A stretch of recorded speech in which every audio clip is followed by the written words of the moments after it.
this exercise, giving these tours, is a motivational thing for myself to learn more, hear what people care about, and also just to see if I'm the only person that does care. So when 50 people show up today, I got to tell you, that's very encouraging. It motivates me to keep going. So Yes, is Jill. this similar where there's no markers, but this just grays? Are we No, this is separate? the good idea of adding a vacant lot next to your Pioneer Cemetery, so you have something to sell. So this is the county cemetery, and to my understanding, you can buy a plot around here in this area, across from Deb's Frosty, conveniently, if your ghost likes soft serve. So the Pioneer portion is up here, but this one has the weird twist that Mr. Diamond Springs, whose ranch we were standing on, former ranch, isn't buried in his cemetery. He's buried in the backyard next to his cemetery. So let's go meet C.G. Carpenter. And that's Carpenter with a T. 2 weeks ago we had Carpenter with a D. And I don't know if you all remember, but I was very confused about this whole T versus D thing, because history just scrambles them up. And I found in the museum 2 days ago what happened. Our carpenter from Smith Flat, C.G., who was on the Vigilance Committee and first judge and all this stuff, he got sick of being confused with all these other, you couldn't, going back to the dead cat metaphor, you couldn't swing one without hitting a carpenter with a T, so he changed his name to a carpenter with a D. There he is.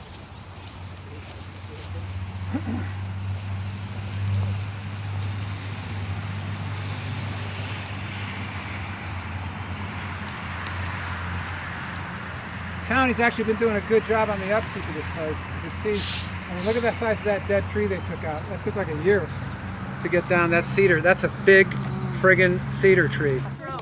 This is C.G. Carpenter. He came here and he did agriculture, basically. He did it very successfully. And the really successful farmers got into the liquor business, because that's the way you really cashed in. So supposedly, according to this guy, the garage of this house, which is down there right on Highway 49, you can see a stone wall, that's the brandy cellar. His wife Sarah also gained notoriety. Apparently in this time women finally could own a business, and so the leading businessmen in the era immediately had busted up their estates to save taxes and had their wife do some of it. But she was the first female, I'm told, to actually be her own business entity. He had all kinds of property right here. I'll just read you a little bit about what he had. And he, like a lot of them, mined first, and then operated a brewery from 57 to 60. And in 71, he owned several properties, including lots south and west of the cemetery, and one just behind the Le Petit store, which we'll get to later. He built up an orchard business with over 5,000 trees, 2,000 each of apple and pear, but he also had peach, plum, apricot, walnut, and walnut, and 125,000 grapevines, from which he made wine and brandy. So he's the main man. It's kind of weird because C.G. there's all sorts of references to him being buried here, but only his wife is on the marker, and there's a couple kids. Perhaps he had an even grander marker which was stolen. Who knows? But he's not mentioned, but there's numerous references that he was put here. With these gold rush towns that are on the transportation corridors, it's always about the inns. So the Golden Exchange Hotel, they're only remembered from one grand party, and the hotels would have these massive parties because there wasn't anything to do. So they would have these balls, and the women would come from, I've actually read accounts where they would come overnight, and so supposedly they attracted 110 women to one of their big parties. So that was the Golden Exchange. The Howard House stood on the south side of Maine. They're not entirely sure where the Diamond Springs were, but right up there is the best guess. This was sort of the town center right back here to the right. There's also a whole bunch behind the Solid Ground Brewery. That was Yeah. all an open meadow. And in the 60s and the 50s, the guy who put that tilt-up structure together that made it into a hardware store. Yeah. He says you could watch people put engine blocks or old cars in there, and they just sink into it. And the place across the street from that Solid Ground Brewery, every morning, pretty much year-round, they have to pump out the basement because it floods. So Got your it. springs are Boom. everywhere.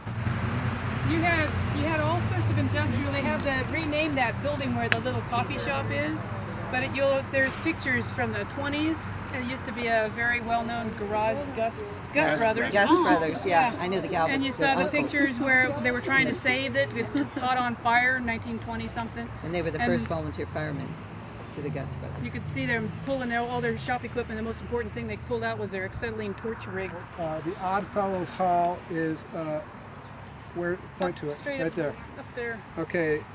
The cross street between Main Street and the Oddfellows Hall was historically North Alley. A block west of that is the probable site of the spring that gave the town its name, which Jill argues with. Behind One of what the springs. His springs. behind what is the largest old business block remaining on Main Street. And this sets the location of Holly and Shirley's stable on this site before the 56 fire. And elsewhere they talk about some pretty significant Native American events right behind that stable.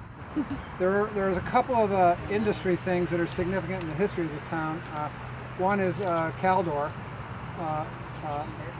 a lumber company that set up shop here and operated and had their own railroad and stuff for many years. And they were dragging wood down from the mountains east of Grizzly Flats. And then also the Diamond Springs Lime Company was digging lime out of the ground up the road here, about 5 miles, 4 miles. And then they had a tramway that ran it all the way down by the current quarry, right on name of the road.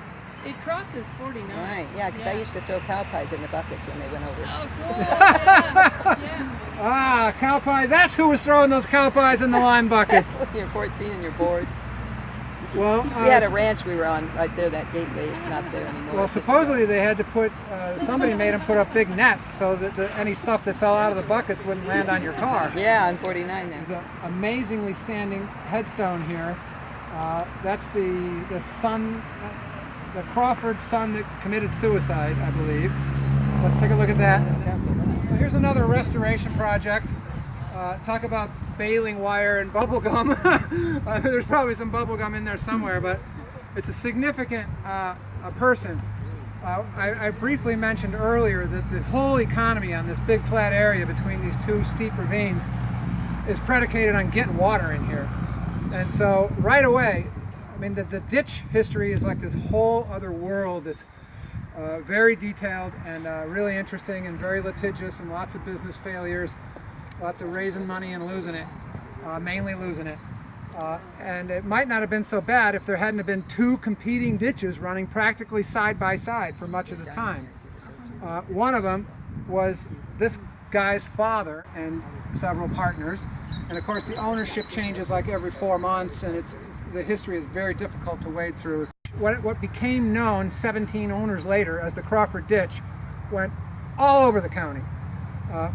And so one of the main financial guys in the beginning was Bradley, and this was his son, and he tragically committed suicide, supposedly misfortunes in business and love.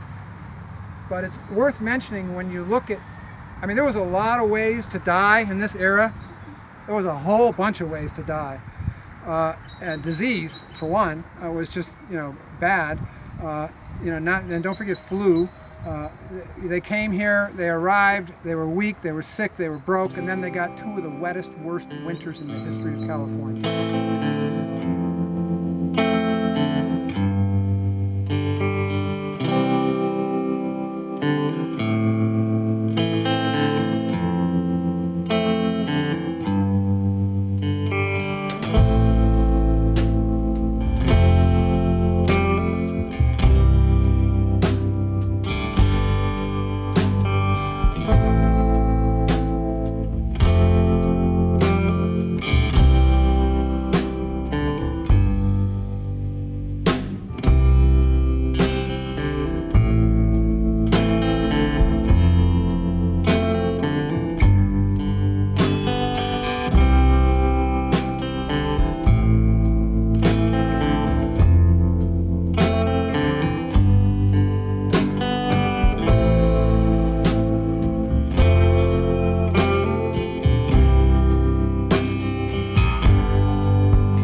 stones were just left up in the hills.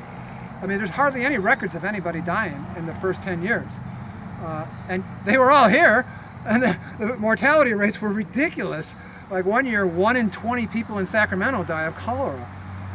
I mean, it's bad. So suicide over and over again comes up. These people are killing themselves all the time. All the time. Isn't this gorgeous? It is. That looks like a footstone to me. What is a footstone? Oh, sorry, connotate? footstone is something that's at the foot of the grave. Oh, at the foot of the grave. So this is John J.Y. Does that say J.Y.? Yes. Okay, so that's the boy, Joshua. Oh, okay. Yeah, so this would have served, this side of this obelisk would have served as his headstone, and that's his footstone. So these were babies in here. Yeah. It's amazing, pretty heavily vandalized cemetery. Look at this intact, ornate ironwork. I mean, the ironwork was one of the first things to go. And look at this stuff, it's amazing.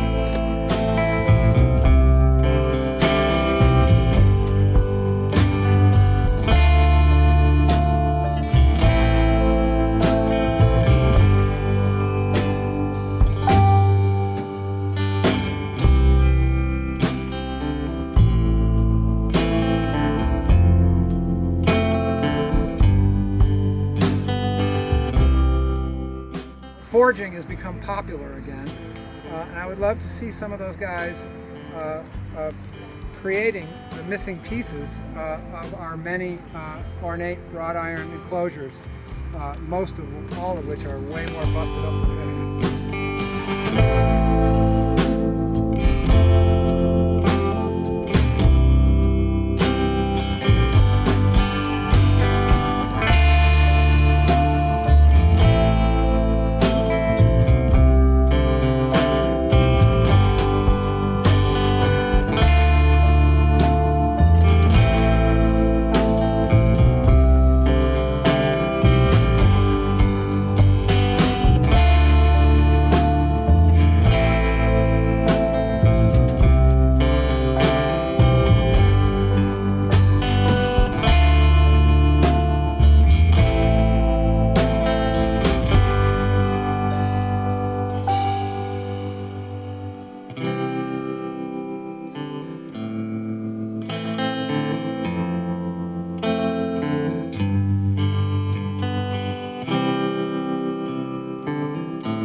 This town here, Missouri Flat's named Missouri Flat because everybody came from Missouri.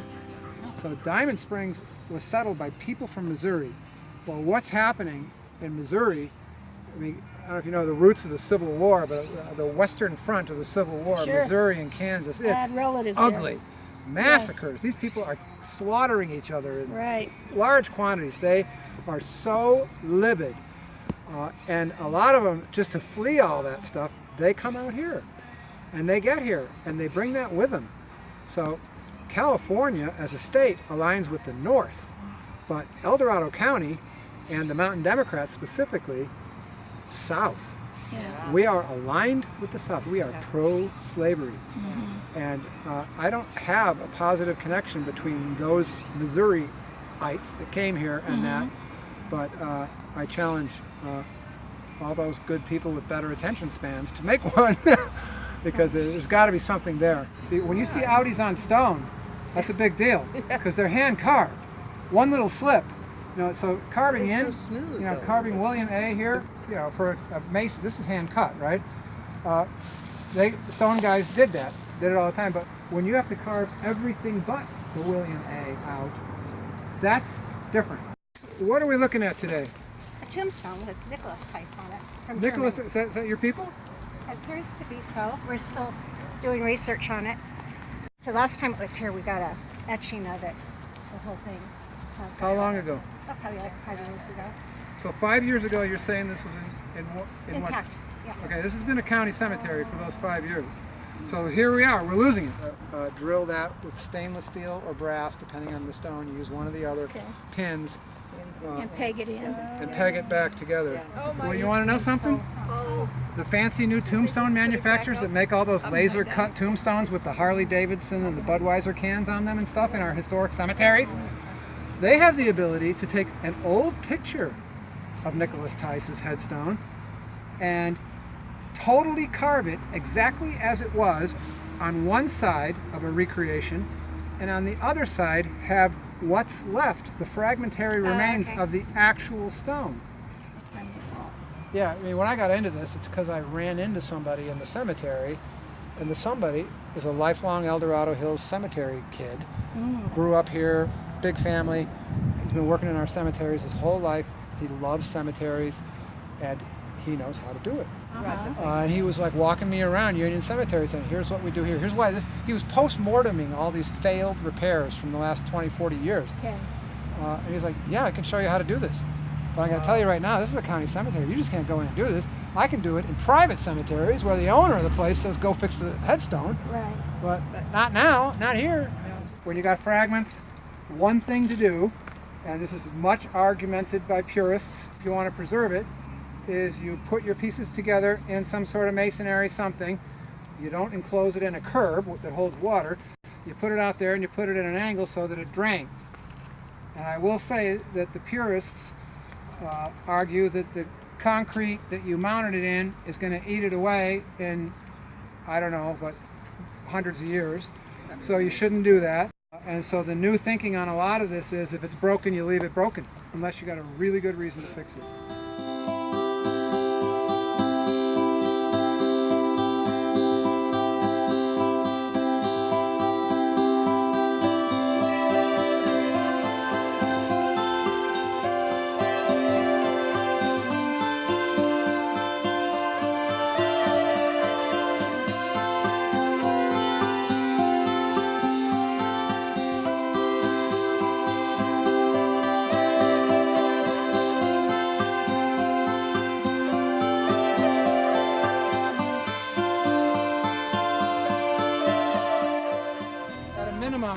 And again, we used to do this in El Dorado County. The school projects would come out here with soft brushes and plastic scrapers. This stuff, whatever this is, mica or lime, it's eating this stone, clearly. And I mean, a lot of this stone wasn't that hard in the first place. And so at a minimum, we should be getting that stuff off. But now in the county cemeteries, again, we're now going into the second year of just creating a program so that I can put a volunteer group together to go into a county cemetery with plastic scrapers and soft brushes and do this.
Small towns, Georgetown and Pollock Pines, there's always, even Diamond Springs and El Dorado, there's always a tighter sense of community in a small place than there is in a big place. Anytime you can drive 30 miles to a white-collar job, it seems you lose community. And I think that's just a reality. I mean, I came here and I lived in this town a quarter mile from here, and I drove down the hill to a white-collar job for 15 years, and I didn't know beans about where I lived. I was working 12 hours a day, 6 days a week, trying to cover my butt and make a mortgage payment.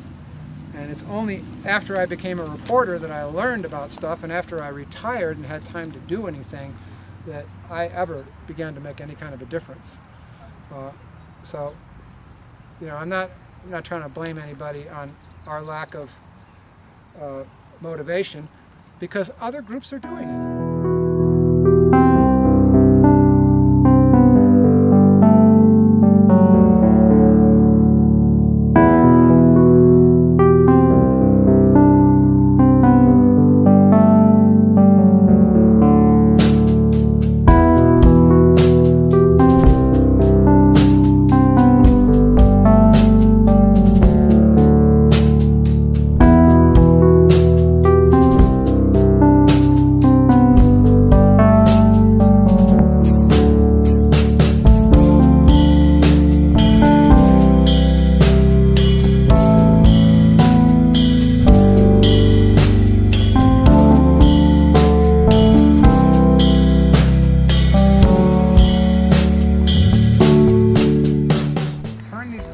Into something that will attract visitors.